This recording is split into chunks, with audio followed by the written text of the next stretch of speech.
Tajuddin medical college হাসপাতালে।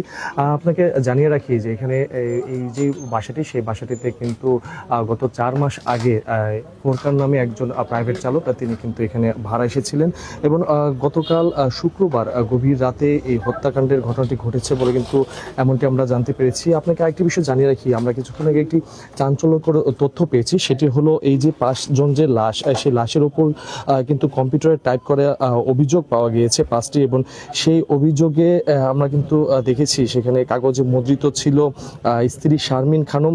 স্বামীর যে উপার্জিত 10 লাখ টাকা সেটি তিনি হাতিয়ে নিয়ে নাকি বাবার বাড়িতে জমি কিনেছেন, এমনটি কিন্তু আমরা সেখানে লেখা দেখেছি। এছাড়া তার খালাতো ভাই রাজুর সঙ্গে তার পরকীয়া জড়িয়ে পড়েছিলেন তিনি।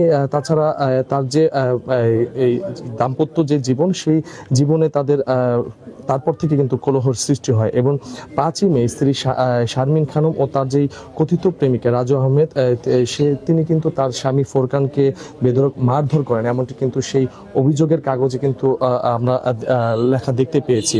কিন্তু একটি বিষয় যেটি, এই অভিযোগটি গাজীপুর জেলায় এই যে বাসাটি রয়েছে, সেই বাসায় যে 5 জনের লাশ, প্রতিটি লাশের উপরেই কিন্তু একটি করে অভিযোগের সেই কপি ছিল এবং সেটিতে কিন্তু গোপালগঞ্জ সদর থানা ভারপ্রাপ্ত কর্মকর্তা ওসি বরাবর কিন্তু লেখা ছিল, এরকম কিন্তু আমরা দেখেছি।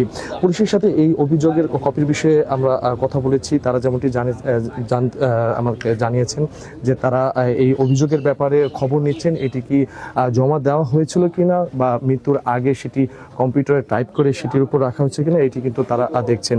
আমরা কিন্তু দেখছি কিছুক্ষণ আগে গাজীপুর জেলা পুলিশ সুপার ঘটনাস্থলে এসেছেন এবং তিনি কিন্তু পরিদর্শন করছেন।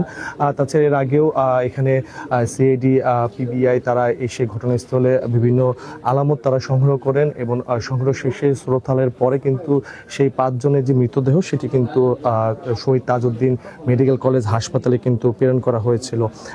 আপনাকে জানিয়ে রাখি যে এই যে বাড়িটি, সেই বাড়িটি কিন্তু একজন প্রবাসীর মনির হোসেন তার বাসায়, এবং এই বাসায় কিন্তু ফোরকান 4 মাস আগে ভাড়া নেন এবং তার স্ত্রী শারমিন এবং